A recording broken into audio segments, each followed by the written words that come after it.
Hi guys, welcome back to my channel. ಇವತ್ತಿನ video ಶುರು ಮಾಡಿದ್ದೀನಿ ಬೆಳಿಗ್ಗೆಯಿಂದ. ಹಾಗೆ ಇವತ್ತು ಏನಂತ ಹೇಳಿದ್ರೆ ಗುರುವಾರ ಬೆಳಿಗ್ಗೆ ಇದ್ದು ಗುರುವಾರ ನಂದು ದೇವ್ರ ಪಾತ್ರೆ ಎಲ್ಲ ತೊಳೆದು ಪೂಜೆ ಎಲ್ಲ ಆಗೋಯ್ತು. ತಿಂಡಿ ಕೂಡ ಆಗಿಲ್ಲ, ಪಾತ್ರ ತೊಳೆಯೋಣ ಅಂತ ಬಂದೆ. ಹಾಗೆ ಗಡಿಬಿಡಿಯಲ್ಲಿದ್ದೇನೆ ಅಂತ ಹೇಳಿದ್ರೆ ನಿನ್ನೆ ಬೆಳಿಗ್ಗೆ ಸ್ಕೂಲ್ ರಜೆ ಇತ್ತು.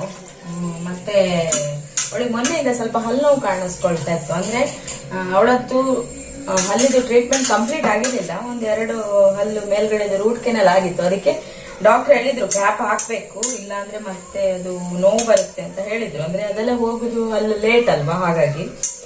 ಸೊ ನಾವೆಂತ ಮಾಡಿದ್ವಿ, ಊರಿಗೆಲ್ಲ ಹೋದ್ವಲ್ಲ ರಜೆಯಲ್ಲಿ. ಮತ್ತೆ ನಮ್ಗೆ ಬರ್ಲಿಕ್ಕೂ ಆಗಿಲ್ಲ. ಡಾಕ್ಟರ್ ಹತ್ರ ಬಂದ ಮೇಲೆ ಅಪಾಯಿಂಟ್ಮೆಂಟ್ ತಗೊಂತೀನಿ. ಮತ್ತೆ ಬಂದ ತಕ್ಷಣ ಏನಾಯ್ತು, ಸ್ಕೂಲ್ ಕೂಡ ಶುರುವಾಯ್ತು.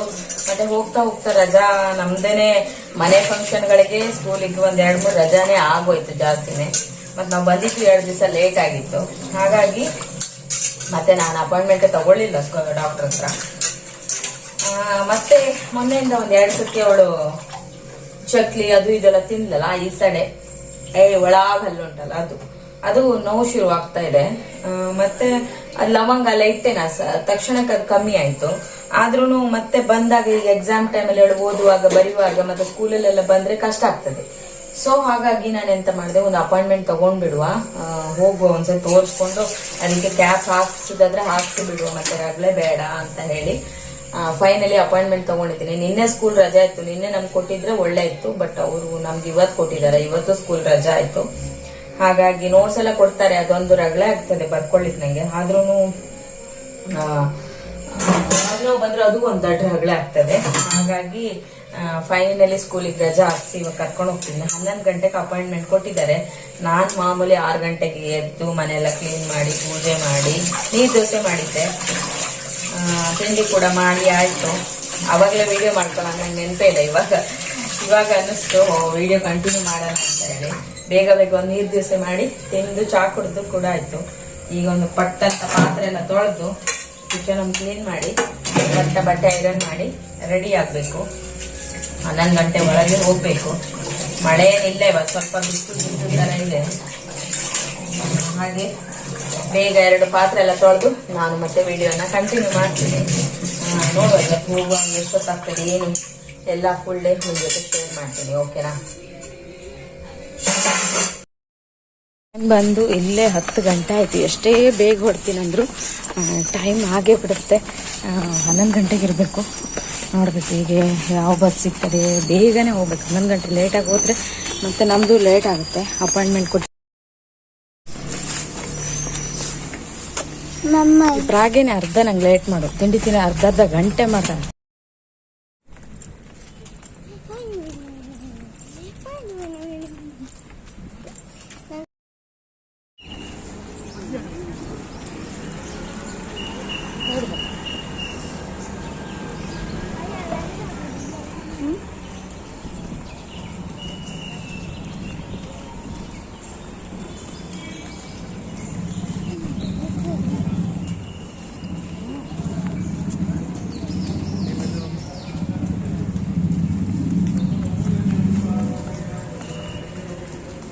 ಕಾಡ್ಕೊರು. ಆದಷ್ಟು ಬೇಗನೆ ಬಂದ್ವಿ ನಾವು. 11 ಗಂಟೆಗೆ ಒಂದು 10 ನಿಮಿಷ ಇರುವಾಗಲೇ ಬಂದ್ವಿ. ಆದರೆ ಕೆಳಗಡೆ ಫೈಲ್ ತೊಗೋಬೇಕಲ್ಲ ನಮ್ಮದು. ಅಂದರೆ ಅಲ್ಲಿ ಒಂದು 5 ಮಿನಿಟ್ಸ್ ವೆಯ್ಟ್ ಮಾಡಿದ್ವಿ. ಇವಾಗ ಮೇಲ್ಗಡೆ ಬಂದು ಕೂಡ ವೆಯ್ಟ್ ಮಾಡ್ತಾ ಇದ್ದೀವಿ. ರಿಸೆಪ್ಷನಿಸ್ಟಲ್ಲಿ ಯಾರಿಲ್ಲ. ನಮ್ಮ ಟೈಮ್ 11 ಗಂಟೆ 2 ನಿಮಿಷ ಆಯಿತು. ಹಾಗೆ ರಿಸೆಪ್ಷನಲ್ಲಿ ಯಾರೂ ಇಲ್ಲ. ಕೆಳಗಿಂದ ಕಾರ್ಡ್ ತೊಗೊಂಡು ಬಂದಿದ್ವಿ. ಇಲ್ಲಿ ಕೊಡಬೇಕು 4th ಫ್ಲೋರಲ್ಲಿ. ಆಮೇಲೆ ಇಲ್ಲಿಂದ ಡಾಕ್ಟ್ರಿಗೆ ತೊಗೊಂಡೋಗಿ ಕೊಡ್ತಾರೆ ಅವರು. ಆಮೇಲೆ ಅಲ್ಲಿ ಇವಾಗ ಡಾಕ್ಟ್ರು ಒಳಗೆ ಕರೆದ್ರು. ಹಾಗಾಗಿ ನಾವು ಬಂದಿದ್ದೀವಿ. ಇಲ್ಲಿ ಕೂತ್ಕೊಂಡಿದ್ದಾರೆ ಪ್ರಾಗ್ಯ. ಈ ಸಲ ಪ್ರಾಗ್ಯಂಗೆ ರೆಗ್ಯುಲರ್ ಆಗಿ ಅಂದರೆ ಟ್ರೀಟ್ ಮಾಡ್ತಾ ಇದ್ರಲ್ಲ ಒಂದು 6-7 ಮಂತಿಂದ ಆ ಡಾಕ್ಟರ್ ಚೇಂಜ್ ಆಗಿದ್ದಾರೆ. ಇವಾಗ ಪ್ರಾಗ್ಯಂಗೆ ಬೇರೆ ಡಾಕ್ಟರು. ಸೊ ಇನ್ಮೇಲೆ ಅವಳಿಗೆ ಏನಾದರೂ ಟ್ರೀಟ್ಮೆಂಟ್ ಇದ್ದರೆ ಅವರೇ ಮಾಡ್ತಾರೆ. ಫಸ್ಟ್ ಒಂದು ಸ್ಕ್ಯಾನ್ ಮಾಡಿ ನೋಡುವ ಏನಾಗಿದೆ ಅಂತ ಹೇಳಿದರು. ಹಾಗೆ ಇಲ್ಲಿ ಇವತ್ತು ಜನ ಕಮ್ಮಿ ಇದ್ರಪ್ಪ. ನಾವಂತೂ ಬರುವಾಗ ಜನ ಇರಲೇ ಇಲ್ಲ, ಕಮ್ಮಿನೇ ಇದ್ದರು.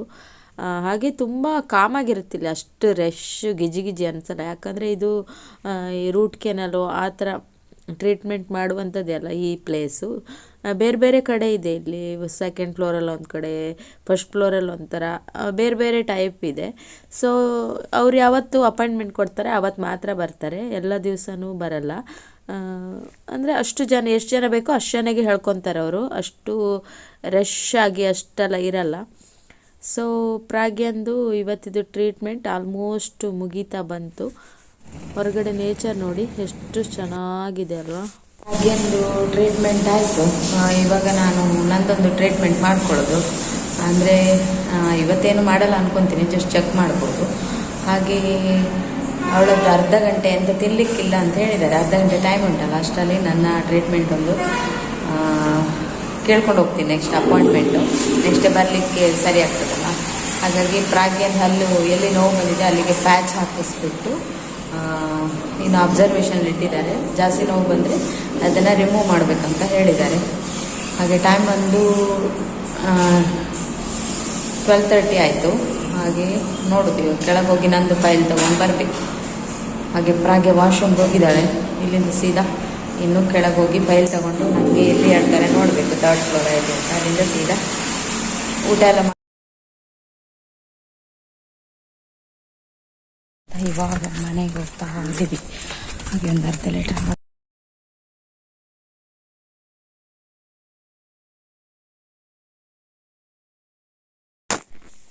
ನೆಕ್ಸ್ಟ್ ಡೇ ಮಾರ್ನಿಂಗಿಂದ ವ್ಲಾಗನ್ನು ಕಂಟಿನ್ಯೂ ಮಾಡ್ತಾ ಇದ್ದೀನಿ. ಇವಾಗ ಪ್ರಾಗ್ಯನನ್ನು ಸ್ಕೂಲಿಗೆ ಬಿಡಲಿಕ್ಕೆ ಬಸ್ ಹತ್ರ ಬಂದಿದ್ದೀನಿ. ಪ್ರಾಗ್ಯನನ್ನು ಬಿಟ್ಟು ಮನೆಗೆ ಹೋಗ್ತಾ ಇದ್ದೀನಿ ಇವಾಗ. ನಿನ್ನೆ ವಿಡಿಯೋ ಮಾಡಿದೆ, ಮತ್ತು ಕಂಟಿನ್ಯೂ ಮಾಡೋಕ್ಕೆ ಆಗಿಲ್ಲ. ಒಂದು ಟಯರ್ಡ್ ಆಗಿತ್ತು, ಕೆಲಸ ಇತ್ತು, ಮತ್ತು ಅವಳದು ಹೋಮ್ವರ್ಕ್ ಎಲ್ಲ ಕಂಪ್ಲೀಟ್ ಮಾಡೋಕ್ಕಿತ್ತಲ್ಲ. ಹಾಗಾಗಿ ವಿಡಿಯೋ ಕಂಪ್ಲೀಟ್ ಮಾಡೋಕ್ಕಾಗಿಲ್ಲ. ಹಾಗಾಗಿ ಇವತ್ತು ವಿಡಿಯೋ ಕಂಪ್ಲೀಟ್ ಮಾಡಿ.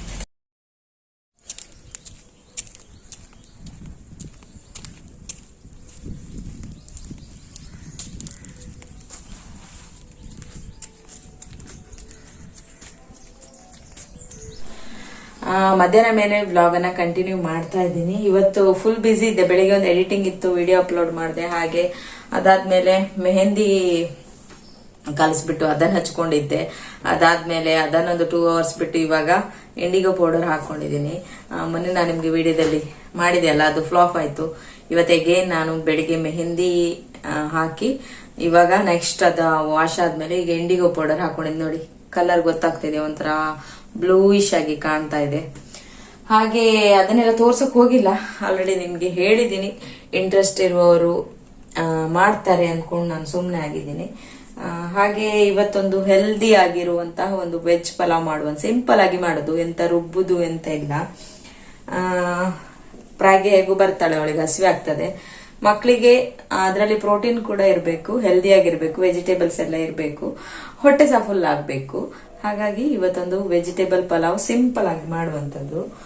ಇಲ್ಲಿ ನೋಡ್ತಾ ಇರ್ಬೋದು ಕ್ಯಾರೆಟ್, ಇಲ್ಲಿ ಕ್ಯಾರೆಟ್, ಬೀನ್ಸ್, ಕ್ಯಾರೆಟ್, ಇದು ಸ್ವಲ್ಪ ಬೀನ್ಸ್ ಇದು ಫ್ರಿಜ್ ಅಲ್ಲಿ ಇಟ್ಟಿದ್ದೆ, ಬಲ್ತೋಗಿದೆ. ಬಲ್ತಿದ್ದೆಲ್ಲ ಚೆನ್ನಾಗಾಗುದಿಲ್ಲ, ಸೊ ಅದು ಕಾಳು ಬಿಡಿಸಿಟ್ಟಿದ್ದೀನಿ. ಆಮೇಲೆ ಹಸಿ ಮೆಣಸು, ಈರುಳ್ಳಿ, ಟೊಮೆಟೊ, ಇಲ್ಲಿ ನೋಡಿ ಪುದೀನ ಸೊಪ್ಪು, ಕೊತ್ತಂಬರಿ ಸೊಪ್ಪು ಇಲ್ಲ, ಇದ್ದಿದ್ರಲ್ಲೇ ಮ್ಯಾನೇಜ್ ಮಾಡು ಹಾಗೆ. ಆಮೇಲೆ ಇಲ್ಲಿ ನೋಡ್ತಾ ಇರೋದು ಇಲ್ಲಿ ಕಾಬೂಲ್ ಕಡ್ಲೆ ಮತ್ತೆ ಇದು ಹಸಿರು ಬಟಾಣಿ. ಇಷ್ಟು ಕಾಬೂಲ್ ಕಡ್ಲೆ ಅಂದ್ರೆ ಪ್ರಾಗ್ಯಂಗೆ ತುಂಬಾ ಇಷ್ಟ ಆಯ್ತಾ. ಹಾಗೆ ಯಾವ್ದು ಮಕ್ಳಿಗೆ ಇಷ್ಟ ಅವ್ರು ತಿಂತಾರೆ, ಅದನ್ನ ಕೊಡೋದ್ರಿಂದ ಹೆಲ್ತಿ ಕೂಡ ತುಂಬಾ ಒಳ್ಳೇದು, ತುಂಬಾ ಪ್ರೋಟೀನ್ ಇರ್ತದೆ ಅದರಲ್ಲಿ. ಹಾಗೆ ಇಷ್ಟನ್ನ ಮತ್ತೆ ಇಲ್ಲಿ ಶುಂಠಿ ಬೆಳ್ಳುಳ್ಳಿ ಪೇಸ್ಟ್ ಕುಟ್ಕೊಂಡು ಜಜ್ಕೊಳ್ತೀನಿ. ಯಾವ್ದನ್ನು ಮಿಕ್ಸಿ ಮಾಡೋದು ಯಾವ್ದು ಇಲ್ಲ, ಸಿಂಪಲ್ ಆಗಿ ಪಟಾಫಟ್ ಅಂತ ಮಾಡುದು. ನಿಮ್ ಜೊತೆನೂ ಶೇರ್ ಮಾಡ್ತೀನಿ. ನೀವು ಕೂಡ ಮಕ್ಕಳಿಗೆ ಶಾಲೆ ಬಿಟ್ಟು ಬರುವಾಗ, ಅವರಿಗೆ ಸ್ಕೂಲಿಂದ ಬರುವಾಗ ತುಂಬಾ ಹಸಿವೆ ಆಗ್ತದೆ, ಈ ತರದೊಂದು ತಿನ್ಲಿಕ್ಕೆ ಏನಾದ್ರು ರೆಡಿ ಮಾಡ್ಬೋದು. ಹೆಲ್ದಿ ಕೂಡ ಆಗಿರ್ತದೆ, ಸಿಂಪಲ್ ಆಗಿ ಕೂಡ ಮಾಡ್ಕೋಬಹುದು. ನಿಮ್ ಜೊತೆನೂ ಶೇರ್ ಮಾಡ್ತೀನಿ. ಇವಾಗ ಒಂದು ಕುಕ್ಕರ್ ಇಟ್ಕೊಂಡ್ಬಿಟ್ಟು ಅದಕ್ಕೆ ಸ್ವಲ್ಪ ಎಣ್ಣೆಯನ್ನು ಹಾಕ್ತಾ ಇದ್ದೀನಿ, ಸ್ವಲ್ಪ ಎಣ್ಣೆ ಹಾಕ್ತಾ ಇದ್ದೀನಿ, ಮತ್ತೆ ನಾನು ಲಾಸ್ಟಲ್ಲಿ ತುಪ್ಪವನ್ನು ಹಾಕ್ತಾ ಇದ್ದೀನಿ. ಹಾಗೆ ತುಪ್ಪ ಬಿಸಿ ಆದಮೇಲೆ ನಾನು ಏನೇನು ಕಟ್ ಮಾಡಿ ಇಟ್ಕೊಂಡಿದ್ದೆ, ಶುಂಠಿ ಬೆಳ್ಳುಳ್ಳಿ ಇದು ಪೇಸ್ಟ್ ಮಾಡಿದ್ದು, ಆಮೇಲೆ ತರಕಾರಿ, ಹಸಿಮೆಣಸು ಎಲ್ಲವನ್ನು ಒಟ್ಟಿಗೆ ಹಾಕಿ ಆಮೇಲೆ ಅದನ್ನು ಸ್ವಲ್ಪ ಜಸ್ಟ್ ಫ್ರೈ ಮಾಡ್ಕೊತೆ. ಹಾಗೆ ಏನು ಬಟಾಣಿ ಮತ್ತು ಕಾಬೂಲ್ ಕಡಲೆ ಅದನ್ನು ಕೂಡ ಮಿಕ್ಸ್ ಮಾಡ್ಕೊಳ್ತಾ ಇದ್ದೀನಿ. ಹಾಗೆ ಸ್ವಲ್ಪ ಅರಶಿನ ಮತ್ತು ಸಾಲ್ಟ್ ಹಾಕೋದ್ರಿಂದ ಒಂದು ಸ್ವಲ್ಪ ಟೊಮೆಟೊ ಎಲ್ಲ ಚೆನ್ನಾಗಿ ಬೇಗ ಫ್ರೈ ಆಗುತ್ತೆ ಅನ್ನೋಕ್ಕೋಸ್ಕರ.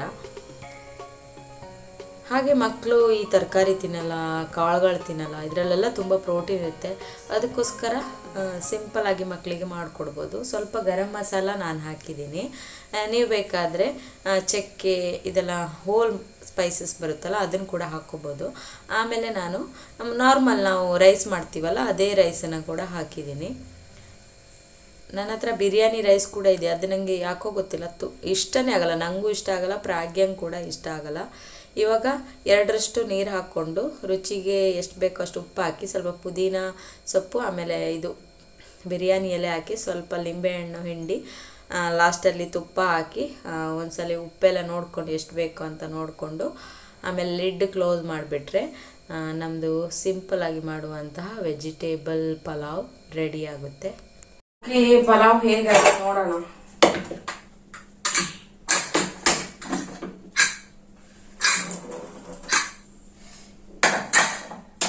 ಗಮ್ಮಂತ ಇದೆ, ಸಿಂಪಲ್ ಆಗಿ ಮಾಡಿದ್ದು. ಇದನ್ನ ಇವಾಗ ಇದು ಮಾಡಕ್ ಹೋಗಲ್ಲ, ಹಾಗೆ ಮುಚ್ಚಿಡ್ತೀನಿ, ಬಿಸಿ ಆಗಿರ್ಲಿ.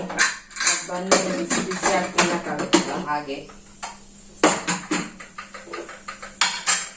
ಕಿಚನ್ ಎಲ್ಲ ಒಂದು ಕ್ಲೀನ್ ಮಾಡಿ ಹಾಗೆ ರಾಗಿ ಜ್ಯೂಸ್ ಮಾಡಿ ಇಟ್ಟಿದ್ದೀನಿ ಪ್ರಾಗ್ಯಂಗೆ. ಸ್ವಲ್ಪ ಕೋಲ್ಡ್ ಆಗಿದ್ರೆ ಅವಳಿಗೆ ಕುಡಿಲಿಕ್ಕೆ ಇಷ್ಟ ಆಗುತ್ತೆ, ಇಲ್ಲಾಂದ್ರೆ ಕುಡಿಯಕ್ಕೆ ಹೋಗಲ್ಲ. ಸೊ ಹಾಗಾಗಿ ಒಂಚೂರು ಫ್ರಿಜ್ ಅಲ್ಲಿ ಇಡುದು.